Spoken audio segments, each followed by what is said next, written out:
ఇప్పుడు ఆర్టిస్ట్గా ఓకే, ఇంకేమన్నా అదర్ ప్రస్తుతానికి ఐడియాస్ లేవు. Nothing. You are talking about the direction or something else కదా. నువ్వు ప్రస్తుతానికి ఏమీ లేవు. ప్రస్తుతానికి I'm busy with acting and I'm happy about it. ఫైనల్గా పెళ్ళి ఎప్పుడు? అంటే ఇప్పుడు నేను దాని గురించి ఆలోచించేంత తీరిక నాకు టైం కూడా లేదు. ఫస్ట్ ఆఫ్ ఆల్ అంటే పెళ్లి చేసుకుంటే దానికి ఒక టైం స్పెండ్ చేయాల్సి ఉంటుంది. And that is reasonable. పెళ్లి చేసుకుంటే ఆర్టిస్టులకి కెరియర్ ఎండ్ అవుతుందనే ఒక ఇది ఉండేది. బట్ నౌ అండ్ డేస్ అసలు ఐ డోంట్ థింక్ సో. అంటే ఇప్పుడు మనం ఆలోచన తీసి పక్కన పెట్టేసామని నేను అనుకుంటున్నాను. బికాస్ మెగా ఇప్పుడు వరు is married and she is working.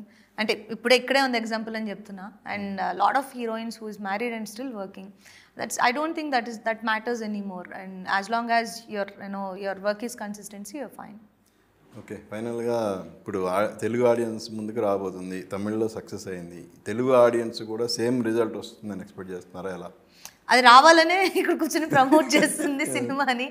Because already ఒక లాంగ్వేజ్లో అది ప్రూవ్ అయ్యి ఇప్పుడు అది తమిళ్లో బ్లాక్ బస్టర్ అయిన సినిమానే మేము తెలుగుకి తీసుకొస్తున్నాము. హోప్ఫుల్లీ తెలుగులో కూడా ఆడియన్స్కి, అండ్ ఇప్పుడు తెలుగు ఆడియన్స్ కూడా ఒక కామెడీ ఎంటర్టైనర్ మూవీస్ అంటే డెఫినెట్గా చూడడానికి ఇష్టపడుతున్నారు. ఇది అలాంటి movie. So hopefully we wish and hope ఇది తెలుగులో కూడా పెద్ద సక్సెస్ అవుతుందని. సో మీరు కోరుకున్నట్టుగానే తెలుగులో కూడా ఈ సినిమా సక్సెస్ అవ్వాలి. అలాగే మీ కెరియర్ ఇలాగే మరొక 10 ఏళ్ల తర్వాత కూడా మళ్ళీ మనం ఇలా కూర్చొని ఇంటర్వ్యూ చేయాలని మనస్ఫూర్తిగా కోరుకుంటున్నాను. Wish you all the best. Thank you so much.